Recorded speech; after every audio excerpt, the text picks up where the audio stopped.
I'm going to record this presentation just so that for the people who can't make it, that I have, or if you know of anybody you think that'd be interested, we've got a recording of today's webinar as well, just so you guys are aware.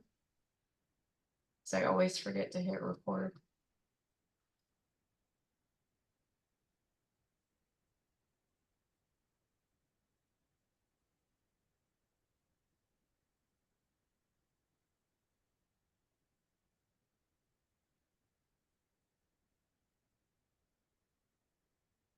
Lauren, you're faster than I am.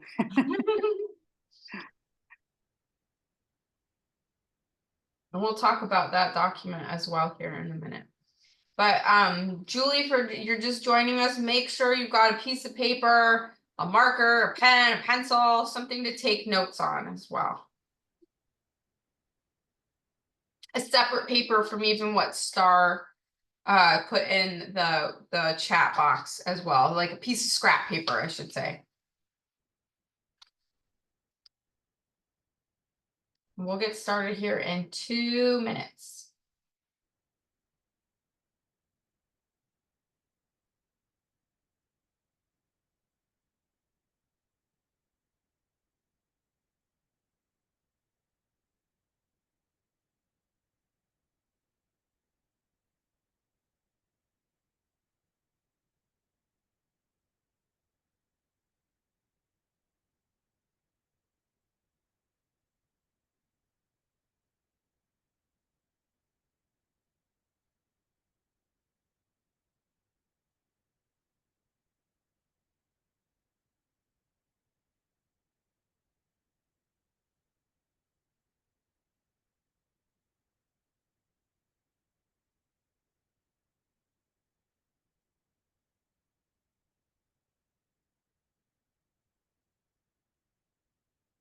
All right. So I'm going to give it 1 more minute and then we'll get started here.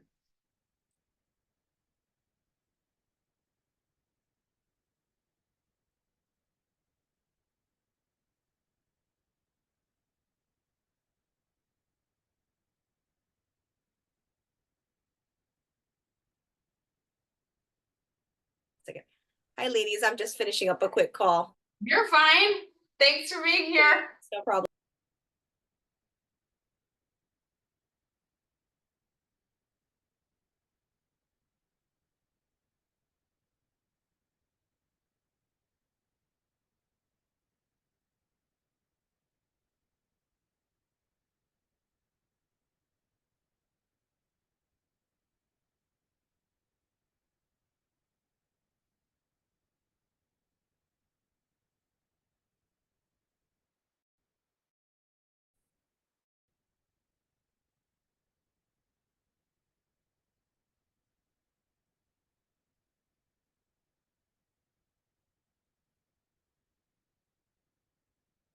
Okay, I'm going to share my screen. Move things around here. So get it over here so you're not looking at the side of my face.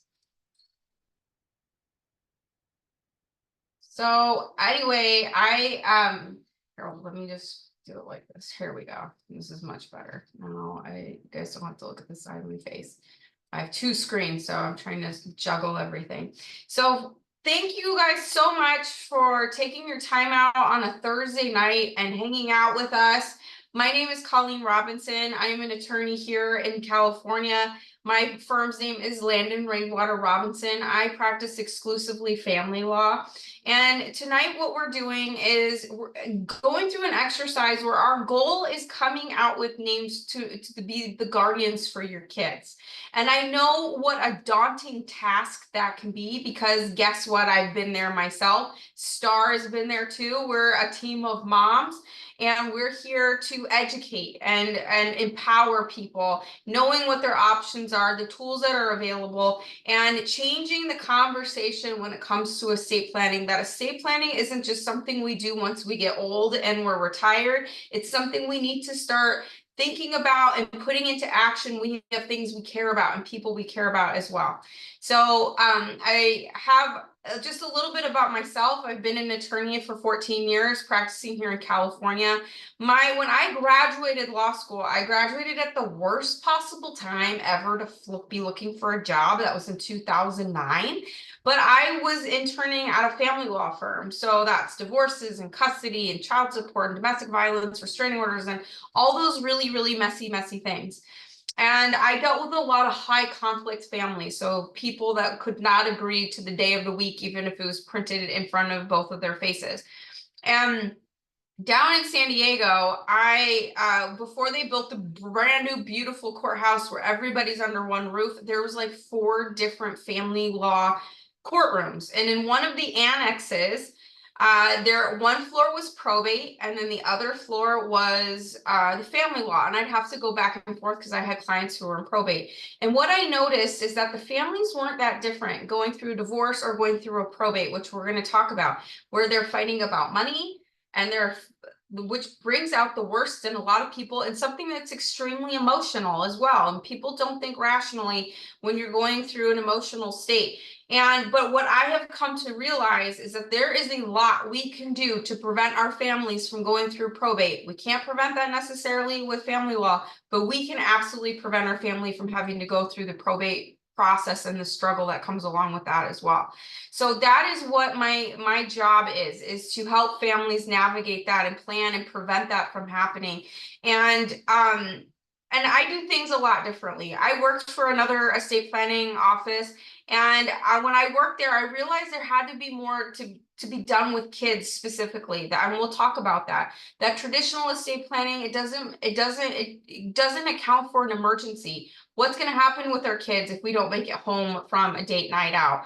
How does CPS factor into all this? What does law enforcement do in a situation where they come across minor kids? What are the documents that we need as parents to protect our kids from being placed in the care of strangers, like temporary foster care? And that's why I'm doing what I'm doing now and doing it differently to help our kids, and making sure that they have the resources and tools and things that they need to be in the most loving environment that we want them to be in if we can't be here. So that is my focus, is truly about families with children, because that's where I am. These are my kids. So this picture was a year and a half ago. I need to update it, but I have 3 boys. The oldest is 7. That's Declan right here. My middle son is 5.5. And then my baby, the ruler of the roost, he's 2.5 years old.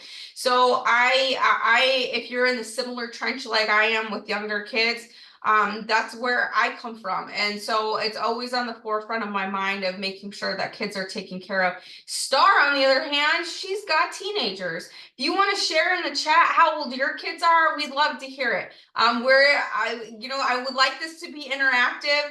Feel free to chime in. I know how difficult these topics can be, but we're trying to make this as approachable and comfortable as possible. So feel free to share about your family as well. And if you have any questions, Star is here. She's my client service director, that she can answer any questions you may have. We have lots of different resources as well. And then I'm going to share with you your next steps.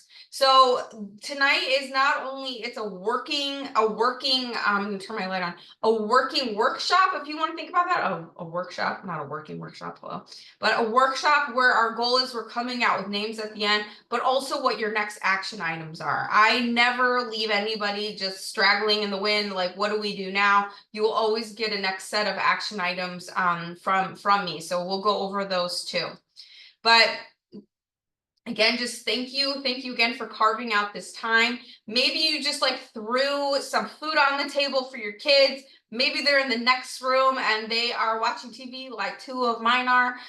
Whatever you have to do, I completely understand. It's just that you set aside this time, and thank you so much. And again, we'll talk about how you can utilize a complimentary consultation with my office and get an amazing offer and even a gift card at the end if you turn in this document here. So what are we going to need for tonight? you are going to need a pencil, a pen, a scrap piece of paper, and Star put this document into the chat as well. So if you could download it, you could print it, you could fill it out. These are notes back to us. So it's really helpful just for feedback as well. And then feel free, like I said, have an extra piece of scrap paper to keep your notes on too. All right, so this is our agenda for this evening. So you guys know where we're going for sure. What we're going to do is talk about why do you need to legally name guardians? And I'm going to talk to you about my own story, and then we'll talk about our stories as well. So, and then how to name legal guardians. We're going to go over the kids protection plan, and as I mentioned before, how you can utilize some of my time and answer any questions that you may have as well. And then how to legally name. So it's not just coming up with the names and like who are going to be these people, but how do you then do it in a legal manner so that it's legally binding as well. So we're going to talk about that. We're going to talk coming up with our names, list of names, then how to make that legal, and then how do we leave assets for our kids as well. So just you could throw it in the chat if you'd like to. Do you guys have an idea of who you'd want to name, or maybe you have like so many different possibilities on who you want to name for your guardians, or maybe it's just like a sore subject with your spouse because every time you guys go sit down and think about it, talk about it, like you have such wide discrepancies on who you think should fulfill that position. But the reason why it's so important to have a list of names and have legally binding documents is because what would happen if something were to happen to you? And if you don't know, you're in the right place. So pinky promise, you're in the right place if you have absolutely no idea, because we're going to go through some exercises to come up with people for sure. But I want you to remember the key is that once you decide, it's more than just having a list in the back of your mind. We need to make it legally binding as well. And I'm going to be providing, or I'll give you the link to my website where you can get the nomination of guardians. You can download it, you can fill it out. You will need to get it witnessed and then have your own legally binding document as it relates to your guardianship nominations. So let me give you like a real life example or as to why it's so critically important that we as parents go through this exercise and have these people picked out, our nominations secured or in a legally binding document as well. So as I mentioned before, I have 3 boys. And I know exactly who I want to raise my kids if something happened to me and my husband. So I have 2 possibilities. I have 2 different people. One is my brother. And my brother, he's 40 years old. He travels a lot for work. In the past, he's had some financial issues. But he's my brother, and we're really close. And so he seems like he might be a great option. But then I have a cousin who, and he lives out of state, I should say. I have a cousin who is my age, so she's like 22 years old. Not really, I'm not 22, but she's 20. She lives here. She's 40. She lives over on Coronado. She she's a stay-at-home mom, very financially successful family, and someday she'll inherit a lot of money from her parents. On the outside, she might seem like a great candidate. Who do you think in that situation a judge would likely to choose? My brother, who maybe's had like a sketchy past, like not that financially secure, though he's on the up and up now, or my cousin who lives out in Coronado and it looks like she's living the designer lifestyle without a care in the world. The problem is that we really don't know. And a lot of people present themselves that way, is that a lot of people, they may look great on paper, but I know that my cousin does not share any of my parenting values. She is the last person that I would want to raise my children, because I know what her kids are like behind closed doors. And there's just things about just like how she chooses to live her life that is not congruent with me and my husband's values. Where my brother, he absolutely is, like, and he has, yes, his finances may not be great, but he's in alignment with what all the rest of our value systems are. So that is the reason why it's so important, is because a judge, so in San Diego County, there's 4 probate judges. Riverside County, because I live in North County, San Diego, so I'm straddled between both of these counties. I know Orange County doesn't have that many either, but Riverside and San Diego County only have 4 probate judges. For those of you that do not know what probate does, so our probate court system is just like civil, family, traffic, criminal, probate.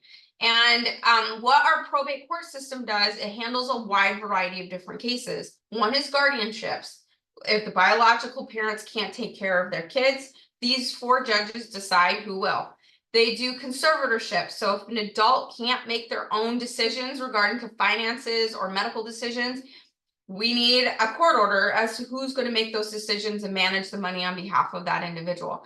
Then we have administration of estates for people who die with wills or without wills. And then we have trust litigation. It's a huge amount of cases for only 4 people. And those 4 people are making decisions that affect families for their lifetime. And they have moments, they have minutes to make these decisions. You go into one of these courtrooms on a guardianship day, because they do them in the mornings on like Tuesdays or Wednesdays, or on Tuesdays or one day of the week. They're doing 25 cases in the morning, and they start after 9, and they have to take a mandatory break at 10:30, and then they have a hard stop at noon. So they're doing 25 cases in less than 3 hours. So if you do the simple math on that, it's minutes per case. Minutes per case in deciding the fate of children. So it's something it's really important to keep in mind. As to why we want to provide as much information to a judge if that should ever be our kids in front of that judge. So that's where these guardianship nominations come from, because the judges do want to uphold the parents' wishes, but they don't know what those wishes are if we do not provide them with it. So what we do is guardianship nominations. We also do guardianship exclusions to rule out that cousin that may appear well on paper, but we all know for whatever reason, like they're not a good fit for our kids. Doesn't have to be because they're closet alcoholics or they have rage issues. It's just that their values are different.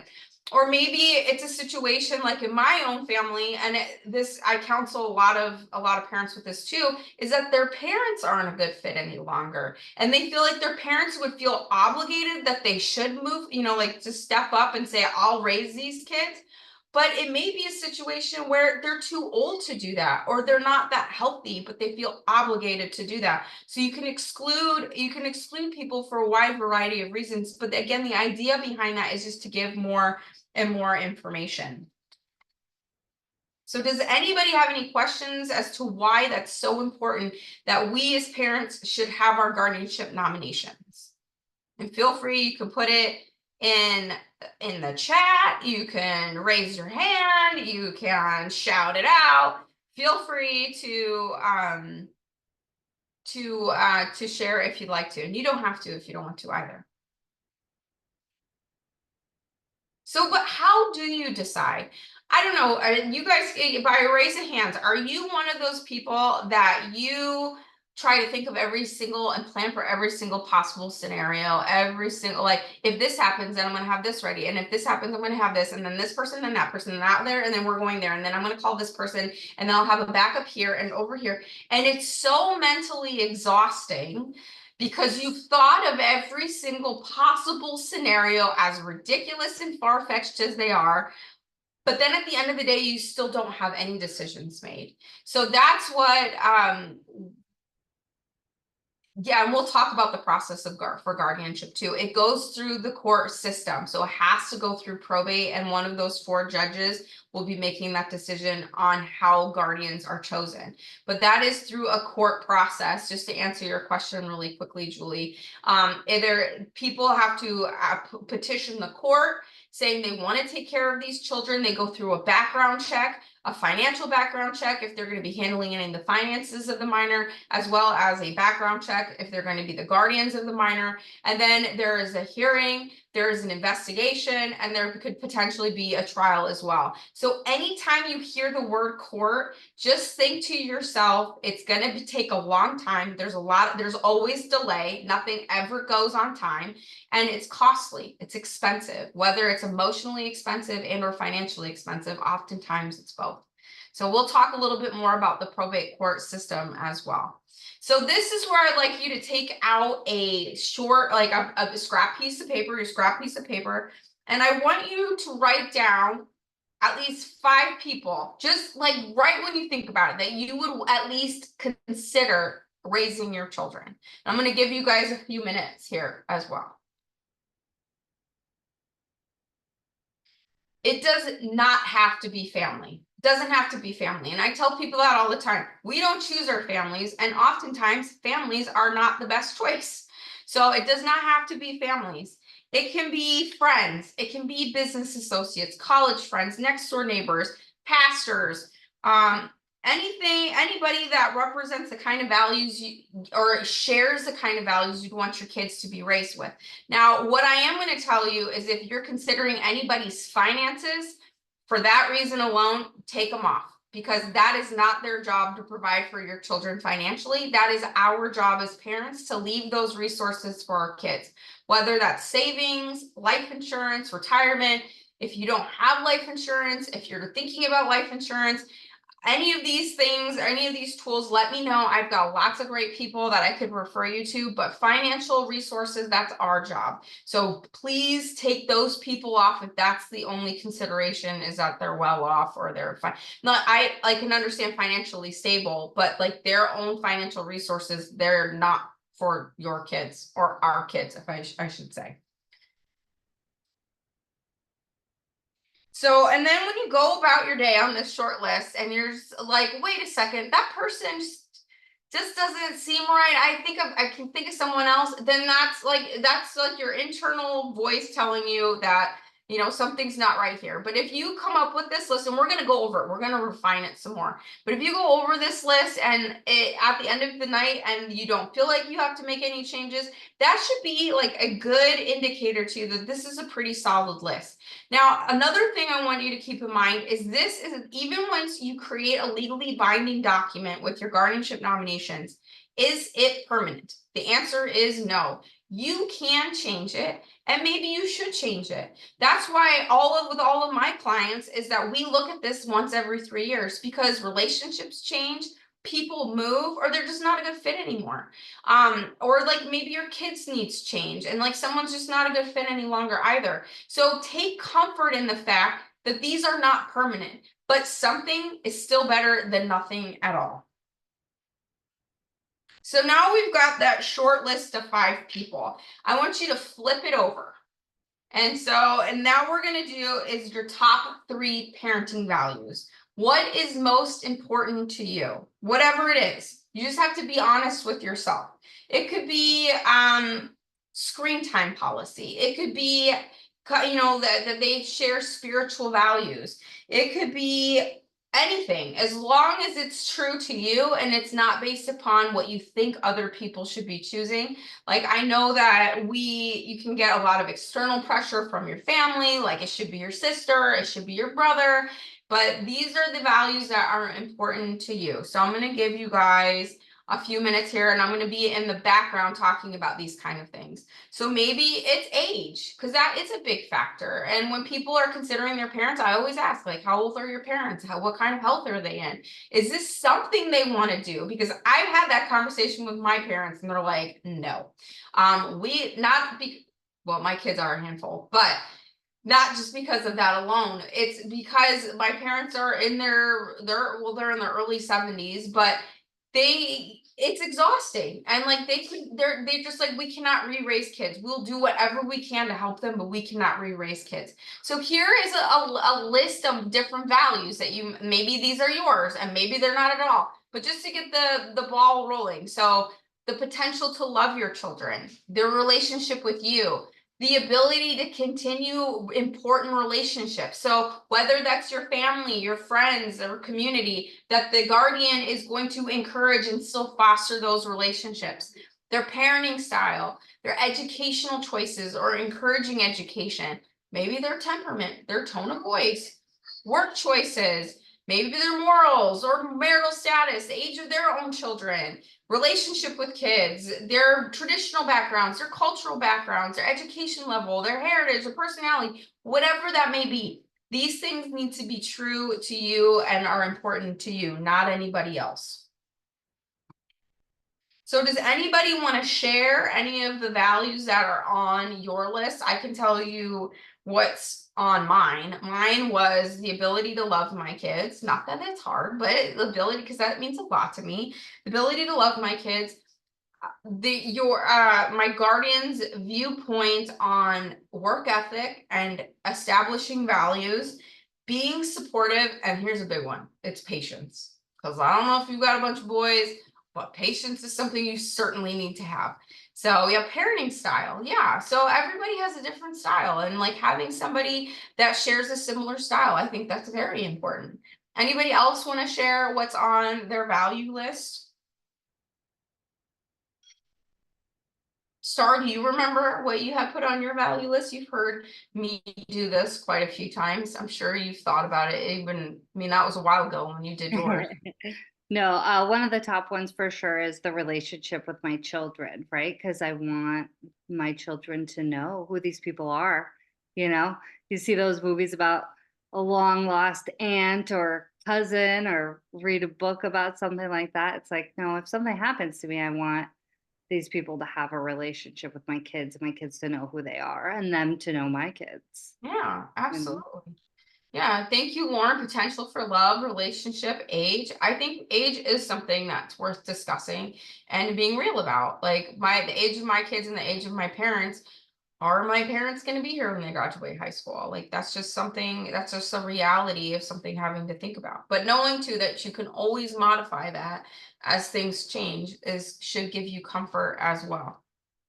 So thank you guys for sharing this. So now, if you haven't guessed, what we're going to do next is we're going to match those values to your short list. So if you put it on a back side of your paper, maybe you could fold it, you could like draw some lines, or you could even like put it on the other side of the piece of paper, and you could put them beside each other. Whatever however works for you.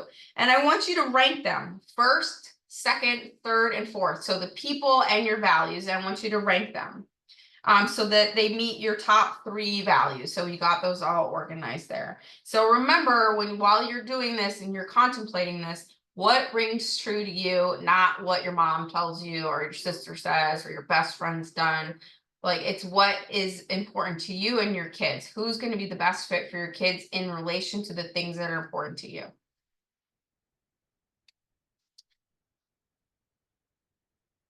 And if you get stuck, I just want you to congratulate yourself. You've gotten this far, because this is not easy. And you've made some decisions already. And if it's something that continues to bother you, you can change it, which is great. That's the whole comfort of all of this. But if you made a decision, like I mentioned before, and you don't want to change it, then to me, that just means that you've made the right choice for right now. So go ahead and write down your first, second, and third choices on your short list if you haven't already done so. You can raise your hand if you're all done, so I know, because some of you have your cameras off and I don't see eye contact. So if you want to do that, it would be great. And then while you're doing that, I know I just can't stop talking, but I'm just gonna have other considerations. If you're contemplating putting a couple down as guardian, so like your brother and your sister-in-law, for example, that's great. I have no problem with that. However, additional things to think about: how would you want them to serve? Would your brother, so if it was my brother alone, am I okay with the possibility that if something happened to my sister-in-law, can my brother raise these kids by himself? Or what happens if something happens to my brother? Would I want my sister-in-law then to raise my kids? What if they're not married anymore? We need to put that distinction in there as well. Or maybe you would rather just have your brother or just a sister-in-law too. So a lot of people don't consider that. And I ask, and it's like, my parents have been married for 45 years and not getting divorced. Crazy things happen. And so at least we're planning for that possibility. But it's also, what if something happens to one of those couples? Are you okay with either one of them? So for example, if I were to put my parents down, something happens to my mom, my dad is not gonna be able to take care of 3 boys by himself. So, and I ask that with my clients when we're doing this, is this person okay doing this alone? Are you comfortable with that person by themselves raising your kids? Or what if this couple is no longer together? So just like additional considerations and things to think about. So, how many people have a list?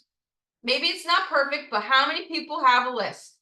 So I see one hand up. I see Lauren. I see Chris's hand up. I don't know about Julie and Mira. Oh, let's see what's in the chat. That, you guys, that's amazing. I know how hard this can be. So way to go. Congratulations. I don't know where Julie is, if she's got a list, but I hope so, or at least like getting the ball rolling enough that this is going to be helpful and you can always return to this. But now I'm going to throw another wrench in the works. I know I'm terrible. Is what about short term? What do I mean by short-term guardians? So we've been talking about long-term guardians. Who would raise your kids if you cannot? But what about the possibility that you're in a car accident and you're in the hospital and you've got kids at home? Who's going to take care of your children in that situation? Maybe those long-term guardians are your same as your short-term guardians or your emergency guardians, but maybe not. Maybe those long-term guardians don't live in the state. Like me and my husband's guardians, they don't live here in California. My brother lives in Arizona. Even if you were to jump on a plane, that's still a couple of hours. Where are my kids in the meantime? And that's where these short-term guardians come in, is someone who could be a filler until your long-term guardians can get in place. And that could be a neighbor, that could be a friend, somebody who's within 20 minutes of your house so they can pick up kids from school or from daycare or get to your home right away. Maybe they're also just short-term to finish out a school year before like kids would potentially have to move out of state or out of the county or out of the city and start a new school. So there's a lot of different considerations here. And if I'm being completely frank, this is the question that was posed to me. I was postpartum with my 2.5-year-old. He was 6 weeks old. And when I tell you, when I thought about this and realized that I don't have this in place, I became extremely emotional, and I cannot believe I haven't even thought about this. So the question that was posed to me was, what if you and your husband went out, which we still don't do enough, but if we went out and something happened to the two of us, what would happen to our children? So I utilized a babysitter at the time. She's 22 years old. She worked in my office. She's wonderful. And I was just thinking, trying to put myself in, her name was Alyssa, in Alyssa's shoes at 22. She had my phone number. She had my husband's phone number. She had her neighbor's phone number. But I didn't give her a bigger list than that because the thought never crossed my mind. So if she couldn't get a hold of us, what would she then do? And I would think she would try to find my parents like on Facebook and send them a Facebook message, but like 22-year-olds don't use Facebook. I don't know if she even knows how to use Facebook. And then I can tell you my parents don't get Facebook messages. They don't check Facebook. They wouldn't even know how to respond. So likely she would call the police. The police would show up at my house. She's 22. She's not related to me. She has no legal documents saying that she can have have my children. And more than likely what would occur is that the police officers that would arrive to our home would call CPS, and CPS would find temporary placement for them while they try to find family members. In San Diego County, there is a house. It's called it's a housing facility. It's called the Polinsky Center. Has anybody heard of the Polinsky Center if you're here in San Diego? Yeah. Chris has got her hand up. They house kids from all sorts of situations, off the street, waiting to be placed in juvenile hall, trying to find family members, being taken out of abusive homes. It is not a place I want my kids to be for 5 minutes, let alone overnight or longer than that. And certainly I would never want them in foster care either. So that's where this comes from. And we do that in a multitude of ways. So one is nominating short-term guardians who may very well be your long-term guardians. And we do emergency ID cards. I create these emergency ID cards. This is, I'm gonna see if they'll focus here. So what it says, I know it's really little, but at the top it says, I have minor kids at home. And these are the people you need to call. So the very first person on the top there is always the spouse, if there is one. And then those are the emergency ID numbers. The very, very bottom, it says, if you can't get a hold of anybody, call my attorney. My information's on the back here. My phone is always on. I will always take that phone call to facilitate any way that I can. I have a lot of clients who are first responders and they've seen these cards and they like, I wish I would have had this sooner. And I wish more parents did, because there have been a number of times they've been on these kind of calls and there's not standard protocol. And so that's even more terrifying to me, is that we just don't know what's going to happen in this situation and what's going to happen to the kids and where they're going to wind up going. So without legal documents naming a short-term guardian, your children can be taken into the custody of protective services and placed in foster care, which I wouldn't want that to be for anybody, particularly my kids. So that's where this kids protection plan comes from. Short-term guardianship nominations, long-term guardianship nominations, the emergency ID cards, guardianship exclusions. It's we do like healthcare information, all the stuff that we store in our brains about our kids. Having it in all one spot, so that God forbid something happens to you and your spouse, your guardians know, oh, little Sally, like this was me, little Sally is allergic to artificial strawberry. That was me at 4 years old. Like, I wouldn't have been able to communicate that effectively to tell my aunts and uncles, I can't eat things that are pink. And they'd be like, what are you talking about? Who the pediatricians are, where the healthcare insurance information. It's just, again, so all of this is in one spot as well, and make it as easy as possible.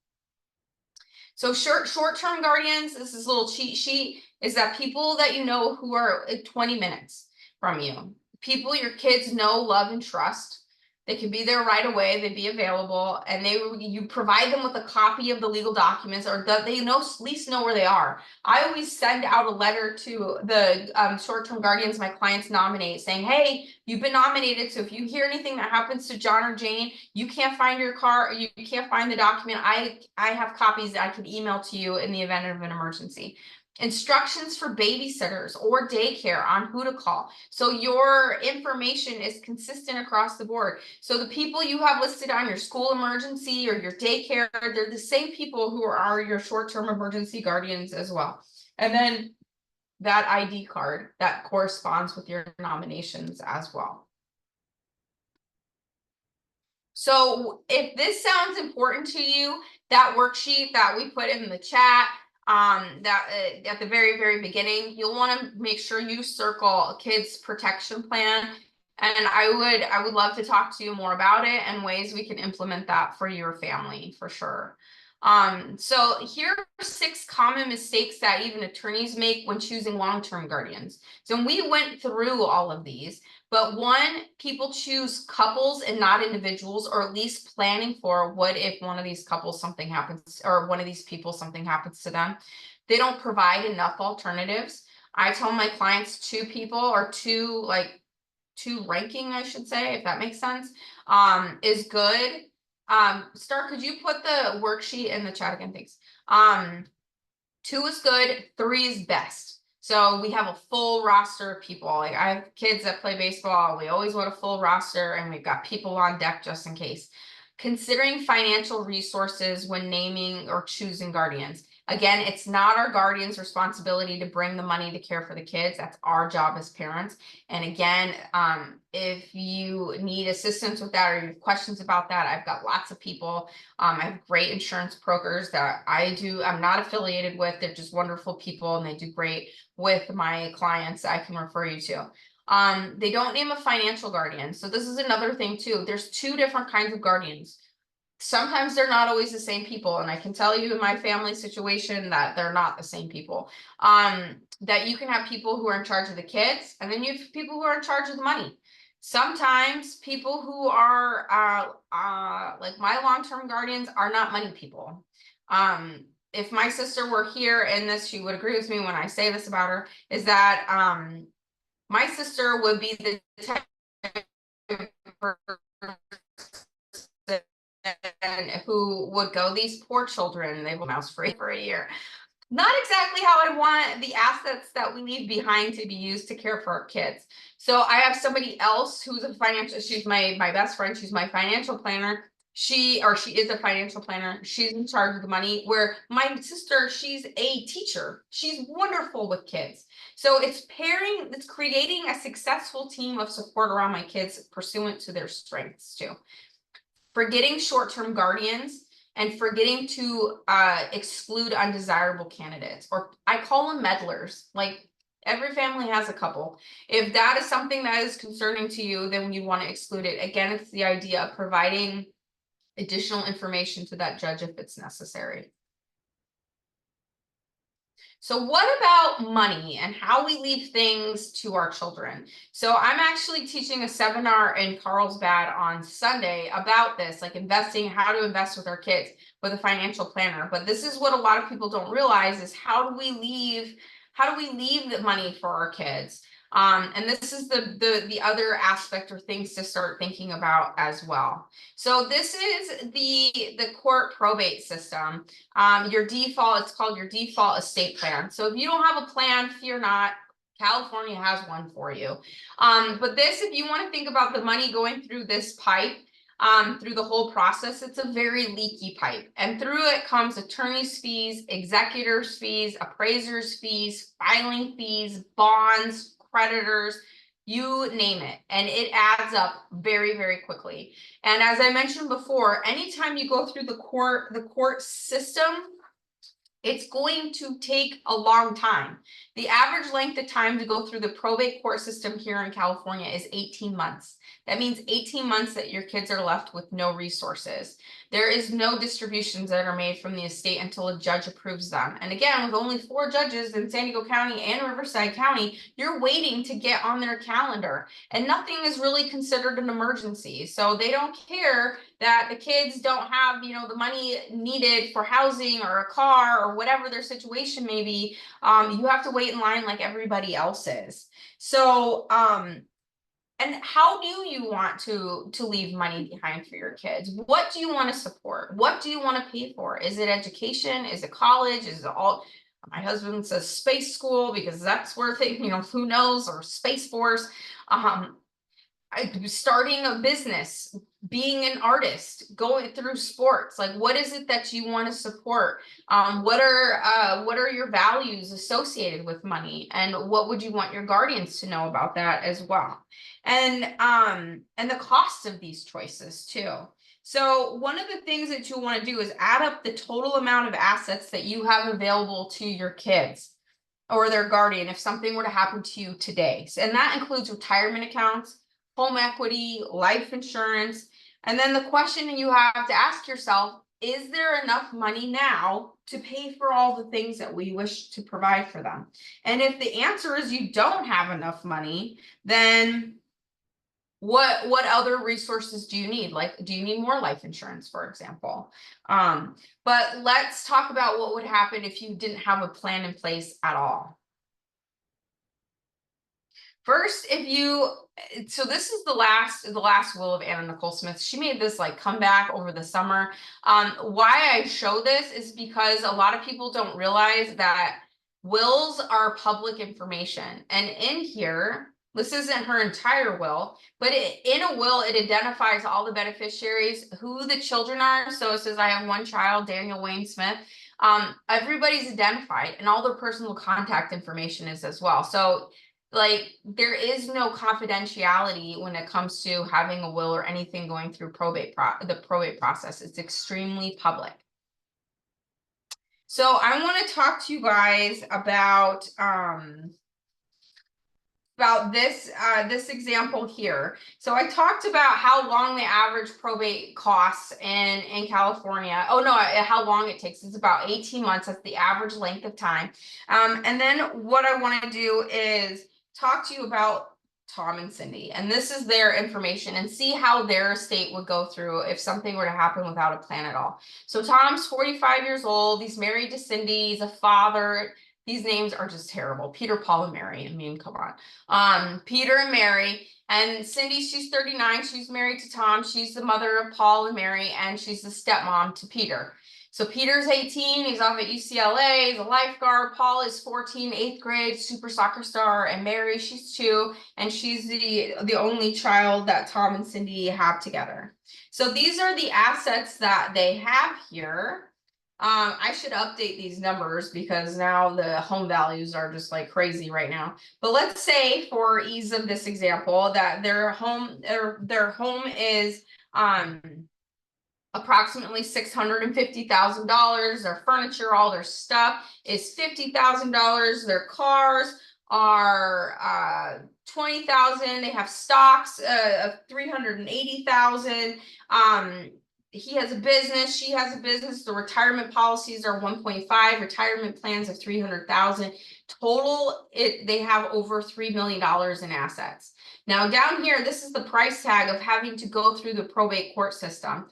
It is 5% the value of the estate. So in this example here, $150,000 is taken off the top before anybody else is paid. The last people that are paid out of an estate are the kids. And by the way, if you're 18 years old, you're going to get that lump sum directly to you. So their oldest son is 18. He would get it. I'm using my calculator, right? Because attorneys are not math people. We hire people to do math for us. So I've got to use a calculator.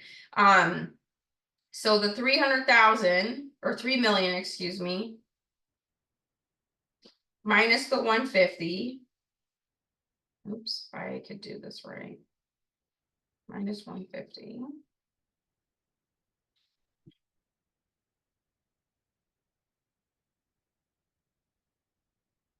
Is 22,850,000. That's what would eventually be distributed to each of the kids. The oldest would get his right off the top, $950,000 at 18 years old. So what would you do at 18 with $950,000? I could tell you, I probably would have made some different life choices because there's no strings attached to that money. For the other two who are minors, 14 and 2 years old, that money would be locked up through the probate court system until they turned 18. It would be under court supervision. The guardians would have to come in every couple of years and do an accounting to show them how the money is being managed and being spent. And then as soon as those kids turn 18, whatever's left in those accounts are just given to them. So if that is something that concerns you with your own children, so this is not having a plan in place, potentially receiving a huge chunk of change at 18 and then hoping and praying that they make the best decisions for that, that would be a concern you'd want to mark on that sheet too, that Star put down in the chat as well. So yeah, kids receive all their assets at 18 years old if there's no plan in place. So that's what, if you want to avoid probate, you want to avoid your kids inheriting at 18 years old, that is another thing to mark down for sure on that, on your worksheet. Now, one of the things, like there was a part I was cutting out about going on a Disney cruise. But you could do this own calculation too with your assets as well. Like calculate what is the equity in your home, the money in your bank account, the life insurance policy too, and then 5%, and you can calculate your own probate fees and what that would cost. And that's what I do with my clients as well. Because when we utilize real numbers, that 5% adds up really, really quickly. On your worksheet too, it says I need to avoid estate taxes. California does not have an estate tax, which is shocking every time I say it, which is almost every single day. There is a federal estate tax. The federal estate tax exemption is $25 million per married couple, $12.9 million per individual. So for the most part, that number does not affect any of us because anything over those amounts, they're then taxed at a rate of 46%. However, if you do have assets over those amounts, that is definitely a concern. That would be a concern because 46% is a huge, huge payment that your estate would have to pay that's taken away from your family. You'd want to mark that on your sheet as well, because there's tools available. So you may be asking yourself, do I need a lawyer in this situation? So the kids protection plan, parts of it that we were talking about, that can be implemented on your own. I will give you the website, my website, in order to do that. But if you've checked off like wanting to avoid probate particularly, or if you do have an estate tax issue, that would definitely benefit you to work with an attorney. And I'll talk to you a little bit how I do things differently. But the reality is, at the end of the day, this is not about us. It's about the people we love the most, who get to find out whether or not we live up to the promise that I am taking care of that, so you don't have to worry. So what I do differently is that everything is flat fee. I do not charge by the hour. I don't know if you've ever dealt with an attorney that bills by the hour, but when I was in litigation, I know that my clients did not appreciate getting a bill of $90 for a 5-minute phone call.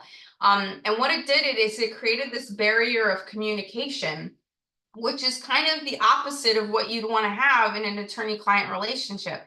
So we don't do that. If you call our office every single day, Star will greet you with a smile in her voice, and put you into contact with someone who can answer your question, whether it's myself, her, or my paralegal, or she'll get the information that you need. We want you to feel supported. We want you to ask your questions, and as things come up, to let us know too, because it may need a change in your estate plan as well. We're going to ensure that your assets are owned in the right way. What a lot of people, or a lot of attorneys, don't do either is that they create these documents and they send their clients out the door with no further education. But what that does is it leaves huge holes in an estate plan that could lead families to having to go to probate court, which was the whole reason why they hired an attorney in the first place.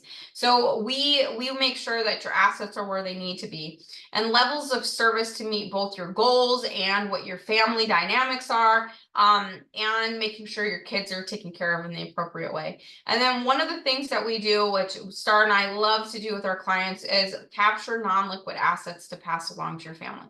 You'll be like, what are you talking about? Well, let me tell you what that means, is that we do what's called legacy interviews. And legacy interviews, once we've got everything signed, your binder is ready to go, we send you a bunch of questions. We do it on Zoom because it's the easiest way to record it. And you pick out about 10 questions, because that winds up being about an hour, about the things that are most important to you. Maybe it's about your grandparents. Maybe it's about your parents, where you grew up, your values, your traditions, your culture, your favorite family stories, what you and your husband's philosophy is on community service or religion or education or finding a spouse, or what you would do in your last 30 days, how you want to be remembered. There's all kinds of questions that we ask you about. And the reason why we do this is because I believe that money can be re-earned, but the stories that we have told, the way that we share them, can never be recreated. So I know Star's heard this story many, many times, but where this comes from was when my oldest was born. I come from a very large, stereotypical Irish Catholic family from Chicago. My dad is one of 9 kids. And his youngest sibling, his name was Uncle Marty. Party Marty was his nickname. On Christmas Eve was his favorite holiday. And he would start calling everybody. And he would start on the East Coast, and then he'd come out to the, call to the West Coast. He was in Vegas. And so I was in Arizona, and then being out here in California. So we were toward the end of the day. And when you got to the end of the day, the Elvis Presley Christmas album got louder, and there was more Irish whiskey involved. So it was a very colorful conversation. We all waited for my uncle's phone calls. And that when my oldest was born, he was 5.5 weeks early at Christmas. And we were walking into neonatal. I had already turned off my phone when he called me, and he said, Colleen, I know Declan's in the hospital. I know he's going to be okay. I share pictures on our family Facebook page. He's going to be just fine. Tonight's the most magical night of the year. I love you. I can't wait to see more pictures. Merry Christmas. I lost my uncle 5 months later to pancreatic cancer, and I've lost that voicemail. And I cannot tell you sincerely how much I would give to listen to the sound of his voice again. And at that particular moment, just becoming a mom, like all of these different emotions, and on his favorite holiday as a way to commemorate him. If I could share that, just listening to his voice, I certainly would. And that's where this comes from. Has nothing to do with the law, but it has everything to do with the legacies we leave behind. And I keep a copy of your videos because all of my clients have an online portal, and we put your videos in that online portal. And so every 3 years when we review your plan complimentary, we're going to add on another edition of your legacy library. So by the time you do pass away, you're going to have these amazing collections of videos that your kids, your grandkids, your great grandkids, whomever is going to be able to cherish forever. And then it's always in a format that's going to keep up with technology, because it was not that long ago that there was a CD-ROM in this computer that's sitting here on my desk and in my laptop. Someone brought in their plan for me to review, drafted by another attorney, that had a CD-ROM. Like, I do not have the means to even open that anymore. So we will always keep a copy of those videos that are always accessible to you as well, just so that they stay up to date with technology. So what does this cost? Because that's a common question, and it's obviously a common concern. So what the next step from here is booking a life and legacy planning session, which I'm going to talk to you about and in a moment. It is a 2-hour complimentary meeting, and all you have to do are 2 things. Otherwise, we charge for it. 1 is to fill out an online questionnaire, and 2, show up. It's pretty easy. And to fill out that questionnaire to the best of your ability, and we go through what your assets are, what it would look like if something were to happen to you. Do you like it? Do you not like that? Do you like the state's plan? Do you not like the state's plan? And then what are the options moving forward from there? So there are, and then your job, if you want to think about it that way, is to choose a plan that fits your budget and fits your goals. And I'm there to be your legal guide, your guidance counselor to a degree, and tell you which of the plans that we have most are in alignment with your goals as well. So you choose the fee. I do payment plans as well, but it's somewhere, on average, it's somewhere between $4,500 to $6,500. That has nothing to do with the amount that you have, because I get that a lot. Oh, it must be if you have more money, it costs more. No, that's absolutely not true. It's truly based upon what your preferences are as well. We do have other plans that start at $2,000, so it goes anywhere from $2,000 to $8,500, with most people somewhere right there in the middle. But then you get that peace of mind when it's done, that it's done correctly, and that your family is going to be served the way that you, and taken care of the way that you intend to. So we do things very differently. It's a very family client centric process. We do not meet with hundreds of clients, because we spend a lot of time with them, and I simply just don't have enough. If I took on a bunch of clients, I wouldn't be able to give them the service level and the time that they deserve to create a plan that's truly going to work. So our focus is on relationships and getting to know our clients, not just the documents that we are generating, so that we want to be able to help you and your family when your family needs us the most. So I want you to take advantage of your free gift certificate. That's $750. And if you reserve a place on our calendar tonight, you'll get $250 off of whatever plan. Why am I doing this, or why do we offer a coupon? It's not because out of the goodness of our hearts, though we are good people, but it's because of procrastination.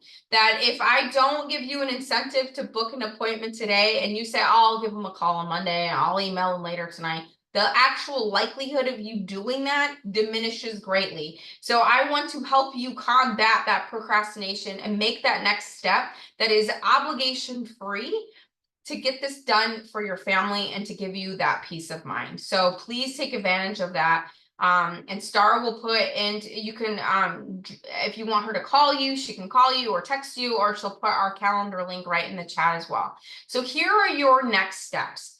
So right here is my website. It's protectyourfamily.kidsprotectionplan.com for you to create your own guardianship nominations. Just because you print them out and put someone's name on it does not make it legally binding. You have to sign it, and you need 2 witnesses, somebody that's not your spouse and somebody that's not listed in the document. So you can't have your 2 witnesses being your 2 guardians listed there. So like a neighbor, your best friend, or whomever that's not listed in the document and they're over the age of 18. complete that worksheet that Star dropped in the chat and email it back to us. We'll give you a free Starbucks gift card as well as a copy of it's over on my desk. It's called Wear Clean Underwear. It's a parent's guide to estate planning. And that may seem like weird. If I hope I'm not dating myself, but it reads like choose your own adventure story. So you can play out different scenarios and see how they've worked in the real world, and real life experiences with different families. So please, and give us some feedback. Let us know. We really appreciate that as well. So fill that out. Schedule the complimentary life and legacy planning session and utilize that $250 coupon because then we don't give it out to everybody. So does anybody have any questions? Because I know we went through a whole lot of information.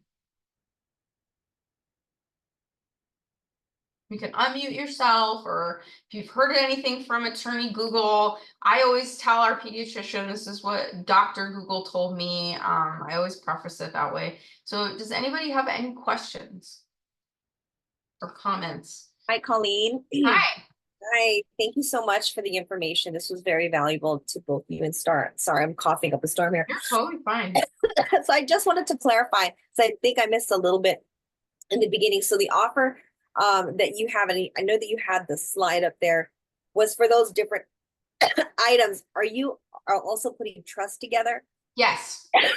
Is that part of that? Yes. So this is, you want to include a comprehensive estate plan for sure, where your guardianship nominations are a part of your comprehensive estate plan. So we walk through the different options that are available for each family. There's a will-based plan, there's a trust-based plan as well, but a trust is what avoids probate.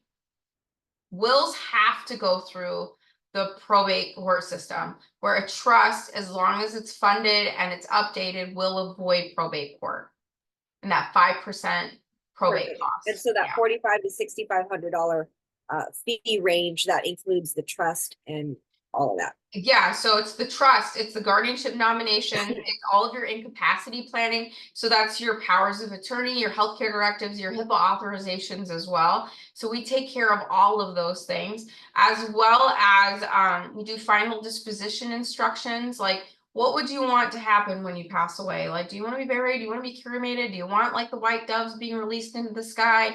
Do you want a funeral mass? Do you want this? Do you want that? We don't have to have all the answers on a lot of these things, but at least have like the big items. So then we're not leaving those to our families to decide and to choose and potentially argue about. And I can tell you that it's a whole lot easier to make phone calls and make arrangements than having to figure it out when you're in a time of grief too. So we try to do all of those things. Everything we do has a very specific purpose, and that's to make it as easy as possible for the people we care about when we're no longer here. Okay, perfect. Thank you so much. You're welcome. You're welcome, Chris. We do have at the Lulla Bar this weekend, if you're in North County or in San Diego County or even Riverside, it's not that far. We're co-hosting a workshop. It's called Planting Bright Futures, How to Invest in Our Kids' Futures. We'll be talking a little bit more about this as well. If you're in North County, San Diego, and or Temecula, we're hosting an in-person event. It's called Wine, Wills, and Wealth. And we're having a local winery come in. They're going to do an educational piece too, a wine tasting, and talking a little bit more about different topics than what we talked about tonight. So if you are interested in, we have ongoing, every month we do a different webinar on a different topic. Choosing guardians and talking about our children is just what is most passionate for me, because this is where I am in my phase of my life as well. But we try to keep the topics are always changing. They're always very salient wherever you are in whatever phase of life you're in. Just trying to make it interesting and add value to anybody who's interested. That's fantastic. Is there any way that we could be like on a list or like to know about those different events when they come up? Yes. Yeah, so you can sign up for a newsletter. On that worksheet, you could just say, yes, sign me up for the newsletter, and then we'll invite you to all of our upcoming events that we have going on. They're on our Facebook page. They're on we have our website. Yeah, Instagram. Instagram. sorry. Colleen Oh, always sure. forgets about Instagram. You can, But if you yeah, can if put that in you- the chat, I mean, I'd love to follow you guys and that way. I know for me particularly, it's gonna be a little challenging just for the rest of this month, so, but this is an important topic, so. Oh, Okay. absolutely. Yeah, Star's the manager of our Instagram page, so she's all over that. I feel old that I'm like, I don't understand Instagram. I feel like my parents.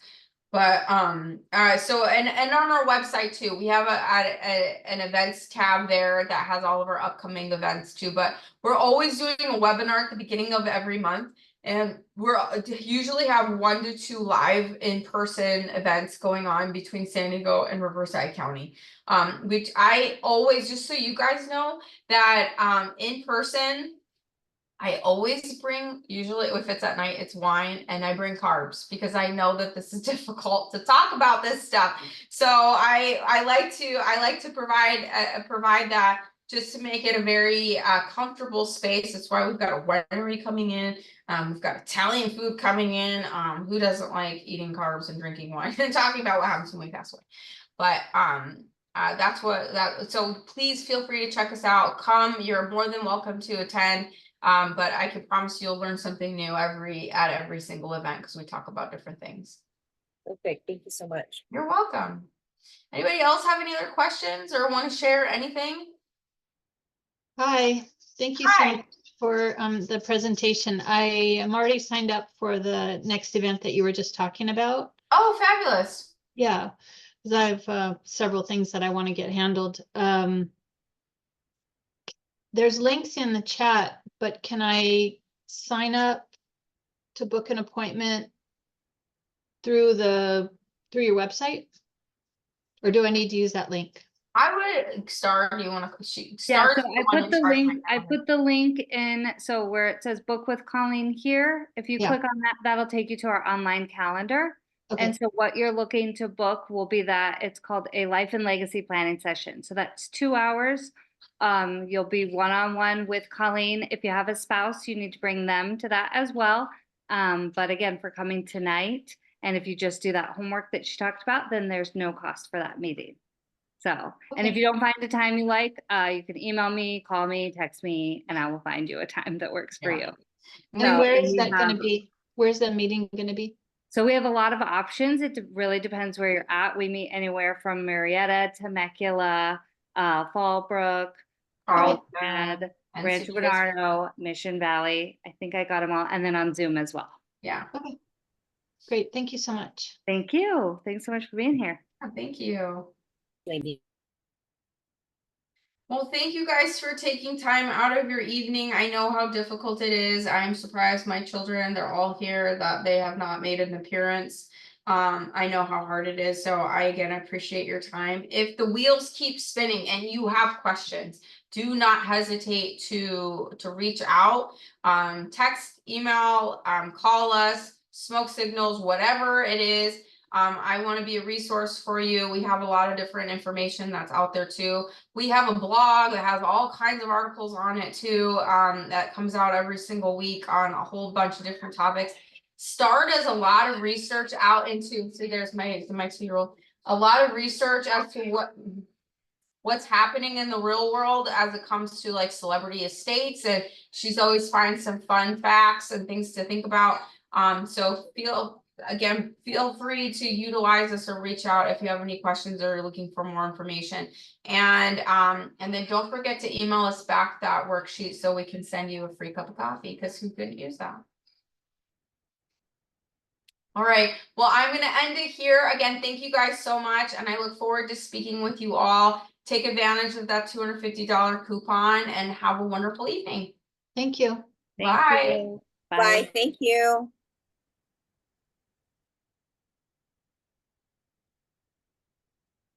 That worked out pretty well. Stop recording. Thank you.